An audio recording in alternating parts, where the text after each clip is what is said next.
istighfar dapat menghapus dosa. Assalamualaikum warahmatullahi wabarakatuh. Bismillahirrahmanirrahim. Alhamdulillahirabbil alamin. Wassalatu wassalamu ala asyrafil anbiya'i wal mursalin sayyidina Muhammadin wa ala alihi wa ashabihi ajma'in, amma ba'd. Alhamdulillahirabbil alamin. Selamat pagi anak-anakku sekalian. Berjumpa lagi dengan Pak Yazid di hari ini pelajaran akidah akhlak. Semoga kalian di rumah bersama keluarga selalu dalam keadaan sehat walafiat sehingga dapat melaksanakan aktivitas, melaksanakan kewajiban dengan sebaik-baiknya. Baik, anak-anakku sekalian, untuk pelajaran kita hari ini kita meneruskan materi minggu kemarin, ya. Kita masih dalam bab kalimah thayyibah yang kedua, ya, di pelajaran ini, di semester 2 ini. Untuk lebih lengkapnya, marilah kita bahas bersama. Baik, anak-anak sekalian, kita masuk dalam bab, ya. Untuk yang pertama yaitu pengertian istighfar, ya. Minggu kemarin sudah kita bahas, ya, bersama, tapi ini kita cuplik sekali lagi biar kalian ingat lagi. Ya, untuk kalimat thayyibah ini yang dibahas adalah mengenai kalimat istighfar yang pertama. Apa istighfar itu? Istighfar adalah memohon ampun kepada Allah atas dosa-dosa yang telah kita perbuat. Itu, ya. Yang utama itu. Kemarin sudah kita bahas juga mengenai waktu-waktu yang baik dalam mengucapkan istighfar, juga sudah kita bahas. Untuk hari ini kita akan membahas mengenai manfaatnya, ya. Manfaat istighfar. Kalian bisa buka di buku paketnya, yaitu di halaman 70, ya, halaman 70. Kalian lihat di situ, ya, manfaat istighfar ini sangat banyak sekali, ya, sangat banyak sekali. Tapi di buku paket ini disebutkan sebuah cerita, ya, sebuah cerita bahwasannya dulu pada zaman hidupnya sahabat atau hidupnya Imam Ahmad bin Hanbal, ya, Imam Ahmad bin Hanbal itu hidup seseorang yang penjual roti, ya, yang mana penjual roti itu selalu dan senantiasa mengucapkan istighfar dalam kehidupannya, ya. Jadi pada saat membuat roti, pada saat mengadoni, pada saat belanja, pada saat apapun, ya, dia itu selalu mengucapkan istighfar. Ya, pada suatu ketika Imam Ahmad bin Hanbal itu dalam hatinya tergerak untuk mendatangi suatu daerah atau suatu kota, ya. Padahal beliau tidak tahu apa penyebabnya, ya. Tiba-tiba hatinya tergerak untuk pergi ke sana, begitu, ya. Ya, setelah sampai di daerah itu, ya, Imam Ahmad bin Hanbal menuju ke sebuah masjid, ya. Kebetulan di situ beliau datangnya sudah tiba di daerah itu sudah agak sore, begitu, ya. Ya, ternyata setelah beliau melakukan sholat di situ, terus hendak beristirahat di situ, ya, ternyata oleh penjaga masjid itu tidak boleh, ya. Sehingga apa? Sehingga beliau diusir, ya, disuruh untuk mencari tempat lain, ya. Padahal apa? Imam Ahmad bin Hanbal ingin beristirahat untuk bermalam di situ, sehingga tidak boleh, ya. Setelah beliau diusir, terus beliau mencari di tempat lain, ya, berjalan begitu, ya, sedapatnya tempat, ya. Terus beliau beristirahat di suatu tempat. Nah, ternyata di situ kebetulan beristirahatnya beliau itu di depan rumah si penjual roti tadi, ya. Nah, pada saat penjual roti tadi keluar dari rumah bertemu dengan Imam Ahmad bin Hanbal dan belum kenal, ya, tentunya, beliau terus apa? Bertanya.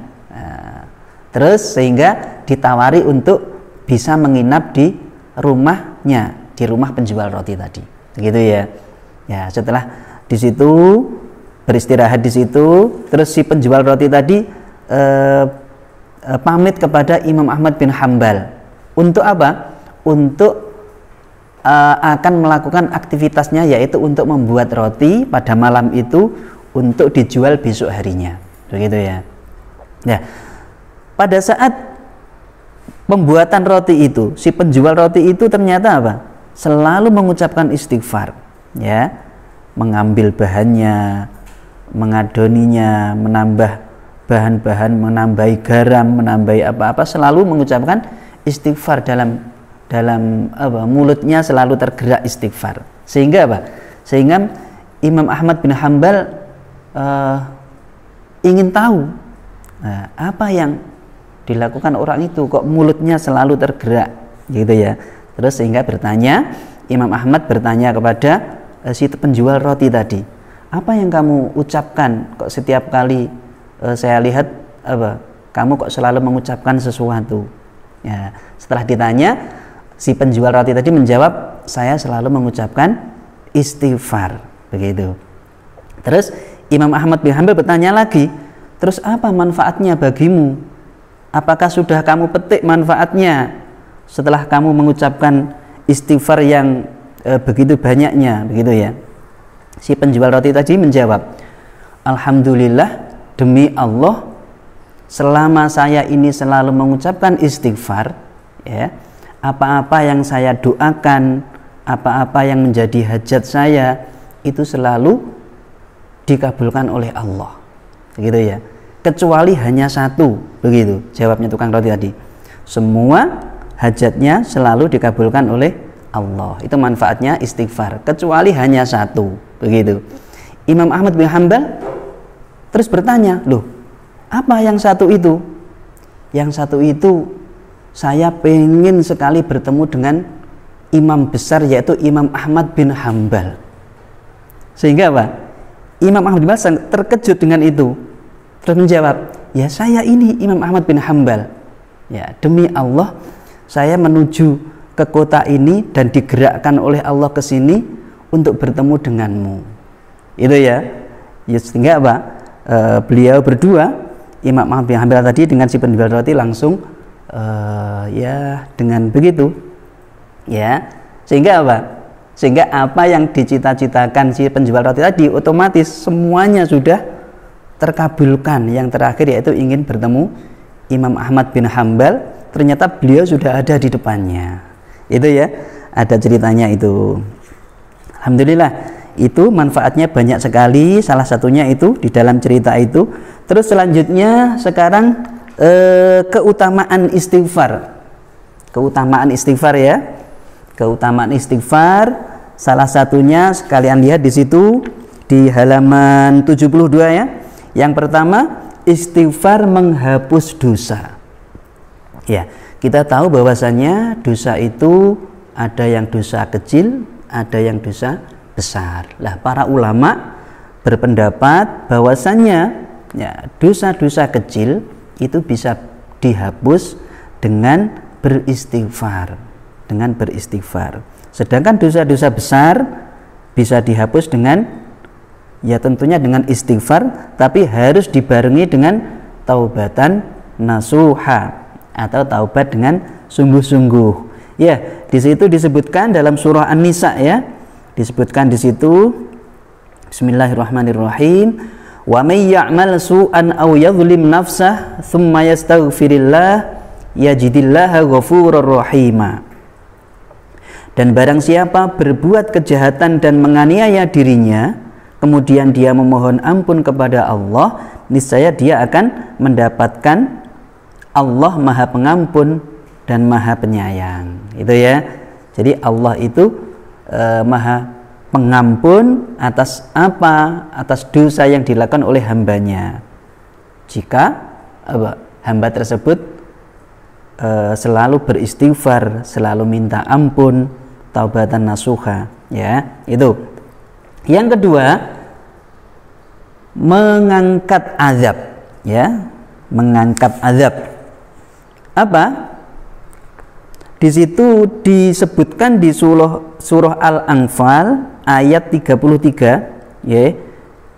Yang menjadi pokok pembahasannya itu di ayat wa ma kanallahu mu'adzibahum wa hum yastaghfirun. Itu ya. dan tidaklah pula Allah akan menghukum mereka sedang mereka masih memohon ampun, sedang mereka masih mengucapkan istighfar, memohon ampun. Allah tidak akan menurunkan azab, ya. Jadi azabnya diangkat oleh Allah, tidak jadi, gitu ya. Itu. Terus yang ketiga, mendapatkan kehidupan yang lebih baik, ya. Jadi seseorang yang istiqomah atau selalu mengucapkan istighfar itu sudah dijanjikan oleh Allah akan mendapatkan kehidupan yang lebih baik, ya. Dari hari ini misalkan lebih baik dari hari kemarin, besok lebih baik dari hari ini, ya. Itu ya janjinya Allah. Janjinya Allah itu dalam surah Hud ayat 3, di situ ya disebutkan, wa anistaghfiru rabbakum tsumma tubu ilaihi yumatikum mata'an hasana, di situ mata'an hasana. Ya, bisa kalian baca sendiri ya di surah Hud di situ. Terus selanjutnya manfaatnya lagi atau keistimewaannya lagi istighfar, yaitu yang keempat, penyebab turunnya hujan, ya, penyebab turunnya hujan. Jadi kalau sudah lama kemarau, ya, sangat diperlukan air, ya, sudah banyak yang kekeringan, maka sangat disarankan untuk melakukan sholat apa namanya? Ya, sholat istisqa, ya. Sholat istisqa itu adalah sholat yang untuk meminta turunnya hujan kepada Allah. Ya, dalam sholat istisqa itu, ya, itu sangat dianjurkan banyak-banyak mengucapkan istighfar, ya. Dalam khutbahnya khatib dalam sholat istisqa itu hampir sama dengan khutbah sholat Idul Fitri, ya. Tetapi bedanya kalau di sholat Idul Fitri itu diawali dengan takbir, ya, Allahu Akbar, Allahu Akbar, Allahu Akbar 9 kali itu, ya. Nah, tapi kalau di dalam sholat istisqa ini diganti dengan istighfar, itu ya. Jadi apa? Sholat istisqa ini sangat identik dengan memperbanyak istighfar, sehingga apa? Keistimewaannya istighfar tadi menyebabkan turunnya hujan. Ya, di situ disebutkan dalam surah Nuh ayat 11. Di situ ya. Faqul tastaghfiru rabbakum innahu kana ghaffara yursilis samaa 'alaikum midrara. Niscaya dia akan menurunkan hujan yang lebat dari langit kepadamu. Itu ya. Jadi seseorang yang mohon ampun kepada Allah, niscaya Allah akan menurunkan hujan. Kalaupun apa? Hujan tersebut diperlukan, tetapi apa? Hujan yang membawa berkah. Bukan hujan yang membawa bencana, ya, membawa banjir, membawa petaka dan lain sebagainya, tapi hujan-hujan yang berkah tentunya. Terus yang kelima, menyebabkan masuk surga, ya. Di situ disebutkan dalam surah Ali Imran ayat 136, ya, disebutkan bahwasanya istighfar itu dapat menyebabkan seseorang bisa masuk di dalam surga, ya. Di situ ada 2 ayat, ya, kalian baca sendiri, panjang-panjang di situ, ya. Selanjutnya yang terakhir, menghilangkan kesusahan dan memudahkan rezeki, ya. Jadi istighfar itu salah satu keistimewaannya dapat menghilangkan kesusahan dan memudahkan rezeki, tambahnya rezeki dari Allah. Itu ya. Ini sedikit banyak sudah kita bahas kemarin, ya, di semester 1 kemarin mengenai istighfar juga. Jadi apa? Kalaupun diceritakan ada seseorang yang di situ orang tersebut sangat dalam keadaan susah hatinya, ya. Hatinya susah, nggak enak, gimana gitu, ya. Nah, terus beliau minta pendapat kepada seorang ulama, ya. Terus oleh seorang ulama tersebut dinasihati untuk memperbanyak istighfar, ya. Karena apa? Istighfar ini memang salah satu keistimewaannya menghilangkan kesusahan dan juga memudahkan rezeki. Ya, rezeki, maka Allah akan menjadikan keluh kesah kegembiraan, kesempitan menjadi keleluasaan. Apa yang sulit akan menjadi mudah, apa yang susah akan menjadi senang. Itu ya. Terus di halaman selanjutnya, halaman 74, di situ ada cerita, anak-anak ya. Silahkan kalian baca. Di situ ada cerita, ya. Kalian baca sendiri, itu ya. Terus yang terakhir untuk tugas hari ini, silahkan kalian buka halaman 77, ya. Halaman 77, di situ ada penilaian sikap. Untuk di situ ada 5 nomor ya. Silahkan kalian salin di buku tugas ya. Ditulis seperti itu, digarisi juga. Di situ dikerjakan alasannya apa, setuju tidak setuju itu ya. Itu sementara tugasnya hari ini itu ya. Insya Allah kita lanjutkan besok minggu depan dengan pelajaran yang selanjutnya ya, mengenai taubat insya Allah. Demikian anak-anakku sekalian, semoga kalian bisa memahami dengan baik sehingga bisa memahami apa isi dari pelajaran hari ini, yaitu istighfar tadi. Demikian, kurang lebihnya minta maaf. Semoga kalian tetap sehat berada di rumah ya. Assalamualaikum warahmatullahi wabarakatuh.